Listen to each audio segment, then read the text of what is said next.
I run a consulting firm in Stuttgart. And last month, we hired an American contractor who'd worked remotely from California for 3 years. First day in the office, he asked where to keep his personal belongings, since you never know when they'll walk you out. I told him we had lockers with actual keys. He stared at me like I'd suggested storing gold bars in a playground. But what if they decide to fire me today? I explained that in Germany, terminating someone requires legal justification, documentation, and minimum notice periods of 4 weeks to 7 months, depending on tenure. He laughed and said, "Right, but what's the real policy?" There wasn't one. That was the real policy. He spent his first week taking photos of his desk setup and backing up files to 3 different clouds because in America, he'd watched coworkers escorted out mid-ML with 15 minutes to clear their desks. When I told him our previous employee had given 6 months' notice and we'd thrown him a going-away party that lasted 2 days, he looked genuinely confused. My cousin works at a bank in Frankfurt, dealt with an American transfer who couldn't understand employee contracts. The guy kept asking when he'd get his AT-will acknowledgement form and seemed annoyed when my cousin explained that. German employment law doesn't work that way. So when can they fire me? He kept asking. My cousin showed him the termination clause requiring documented performance issues, mandatory improvement periods, and Works Council approval. The American read it twice and said, "This seems like a lot of protection for someone who hasn't even started yet." He'd apparently worked for 7 companies in 9 years. None lasting more than 18 months because that's just normal American career progression. In Germany, we'd assume someone was either incompetent or impossible to work with.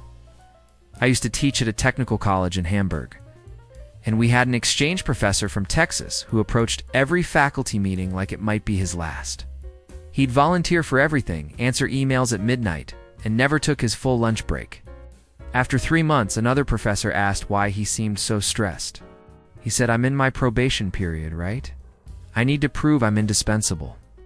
We informed him that his contract was for 2 years, renewable, with a 6-month notice requirement from either party. He just sat there processing this information, then asked if we were sure. We showed him the contract. He'd signed it. He apparently hadn't believed it was real. I'm a labor lawyer in Dusseldorf, and an American tech worker once called my office in a panic because his company had started something called a performance improvement plan.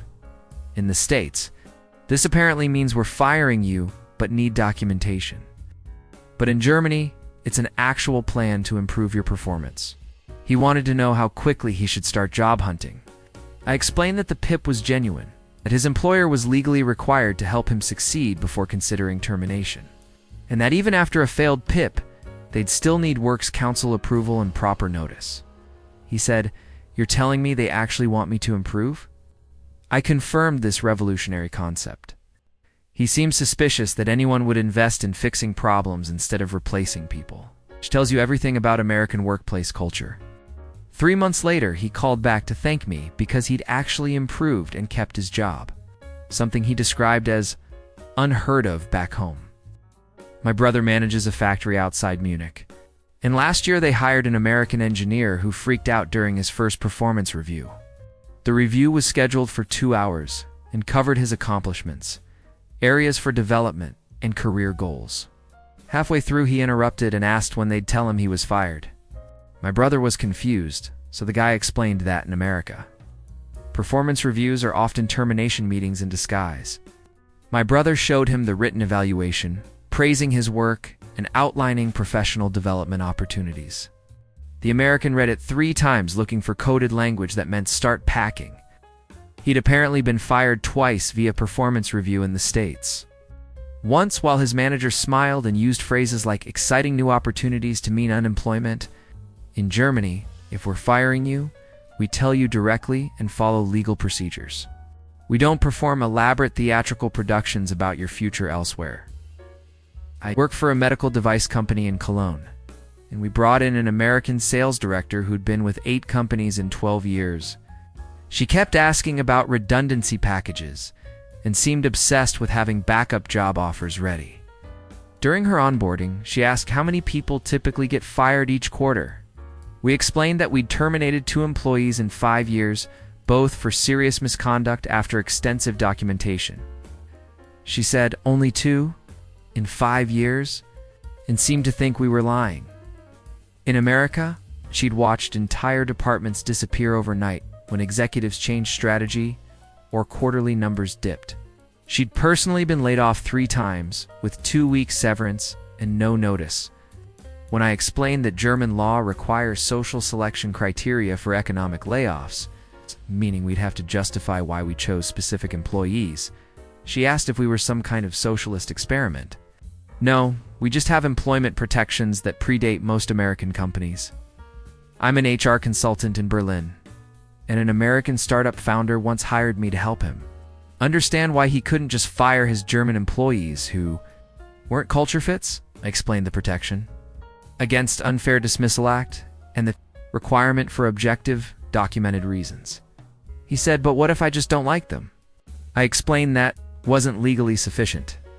He seemed genuinely outraged that his personal feelings didn't constitute grounds for termination. He'd built 3 companies in San Francisco where firing people for vague culture reasons was standard practice. He actually argued that culture fit was a legitimate business metric. Like we were debating whether astrology should guide hiring decisions, I showed him the legal requirements: documented performance failures, repeated warnings, improvement opportunities, and works council consultation. He asked how anyone gets anything done with all these restrictions on freedom. I noted that Germany has higher productivity per hour worked than the United States, which made him even more confused. My wife runs a pharmaceutical company in Basel that hired an American marketing executive who brought his own severance agreement to the contract signing. He'd drafted a detailed document specifying minimum payout calculations, continuation of health insurance, and job placement assistance. We explained that Switzerland has similar employment protections too as Germany, and that his contract already included notice periods and cause requirements. He said, "Right, but I need this in writing because they always find loopholes." He'd been laid off from a Boston company the same week he'd received a performance bonus and an email praising his work. They'd called it a restructuring, gave him 2 weeks' pay, and walked him out that afternoon. His health insurance ended 30 days later. When my wife showed him Swiss labor law, guaranteeing notice and protections, he insisted on adding supplementary clauses because he'd learned never to trust employer promises. He'd worked in American corporate environments where employment security was treated like a rounding error. I manage a logistics company in Rotterdam that partnered with an American firm whose employees seemed perpetually terrified. During a video call, one of their project managers apologized 3 times for asking questions and kept saying he didn't want to be difficult. After the meeting, I asked our contact why everyone seemed so nervous. He explained that their company had just gone through right-sizing, which apparently means firing 15% of staff to improve profit margins. The survivors were terrified of seeming unproductive or demanding. In the Netherlands, we have similar protections to Germany, including Works Council approval for economic layoffs and mandatory social plans. Their people couldn't comprehend that we weren't constantly evaluating who to eliminate next. One of them asked how we maintained efficiency without the fear factor, as if terror was a valid management strategy rather than a human rights violation. I work at a research institute in Copenhagen, and we hosted an American postdoc who'd never had job security in his life. He'd done 6 temporary positions in 8 years, none offering benefits or guaranteed hours. When we offered him a 3-year contract with full benefits and pension contributions, he asked what the catch was. I explained there was no catch. Denmark has strong employment protections and universities don't exploit temporary workers as disposable labor. He seemed convinced we were running some kind of scam. He'd worked at American universities, where postdocs were hired on rolling 3-month contracts, specifically to avoid providing benefits. He'd gone without health insurance for 2 years because his positions didn't qualify. When I showed him our union agreement guaranteeing his rights, he literally asked if this was legal, as if protecting workers was somehow suspicious rather than basic decency. I'm a restaurant owner in Lyon. And last summer I hired an American chef who'd worked in New York kitchens for 15 years. First week, he asked when we'd fire him if business was slow. I explained that French labor law requires legitimate cause for termination and that seasonal fluctuations aren't sufficient justification. He said, "So you've never fired anyone for sales being down?" I explained that we'd have to prove the position was economically unnecessary, consult employee representatives, and follow strict procedures. He'd worked at restaurants that fired staff between busy and slow seasons to avoid paying them during downtime, then rehired different people when business picked up. He'd been fired twice by text message, once while he was mid-shift, because American employers face minimal consequences for this behavior. When I told him we have mandatory vacation minimums and that firing someone on holiday is illegal, he asked if France was even capitalist anymore. I assured him that protecting workers and running profitable businesses weren't mutually exclusive concepts.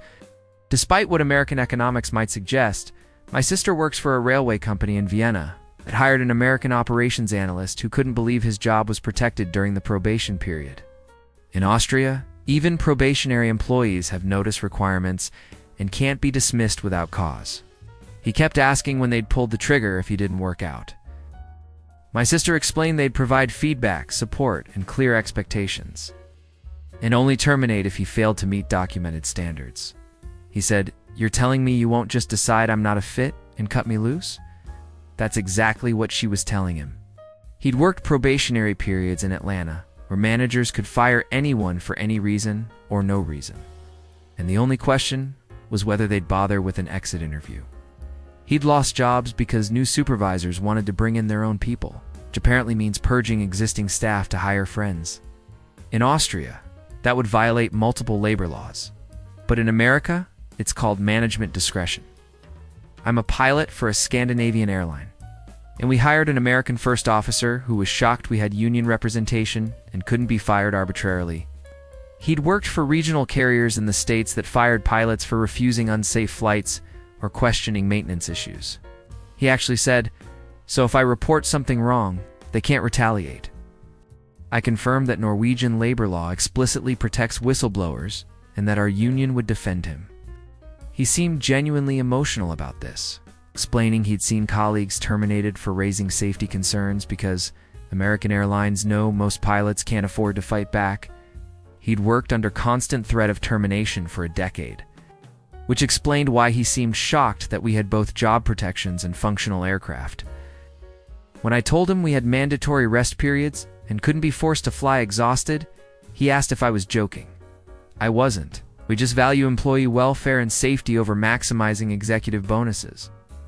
I run a shipping company in Antwerp that partnered with an American logistics firm whose employees worked in genuine fear. During negotiations, one of their managers mentioned working through pneumonia, because taking sick leave would look bad for the restructuring review. In Belgium, we have unlimited sick leave with doctor certification, and firing someone for being ill is illegal. Their manager couldn't comprehend this, explaining that American workers frequently come to work sick because missing days tanks performance metrics and marks them for layoffs. He'd seen coworkers fired 3 weeks after returning from medical leave, with management claiming the termination was unrelated despite obvious timing. In Belgium, such terminations would trigger immediate labor court intervention.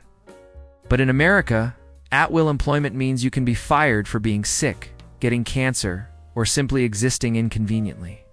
He asked how we kept productivity high without threatening people's livelihoods. I suggested treating employees as humans rather than disposable resources, which seemed to strike him as radically innovative rather than basic ethics. I teach economics at a university in Prague, and every semester I get American exchange students who can't process Czech employment law. Last year, a student asked how companies stay competitive with so many worker protections. I explained that the Czech Republic has strong job security, mandatory notice periods, and cause requirements for termination. She said this sounded economically inefficient because employers need flexibility to cut costs.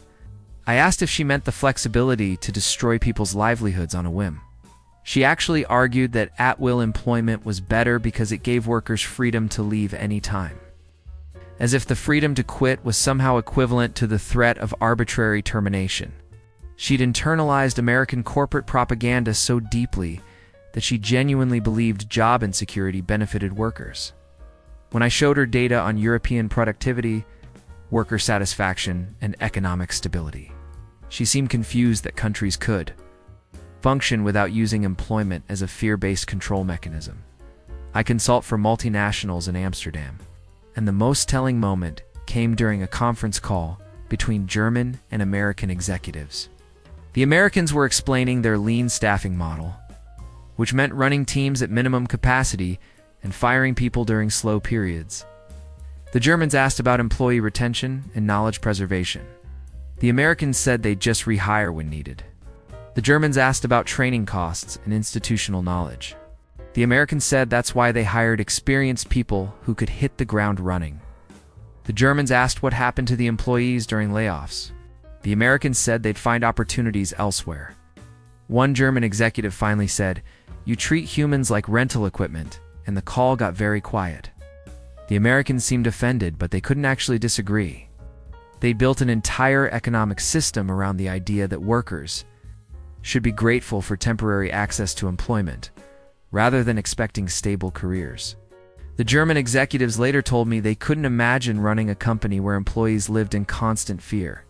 That's because they've built their system around the radical notion that workers are people who deserve security, not disposable resources to be optimized quarterly. The American executives never really understood why this mattered, which is exactly the problem.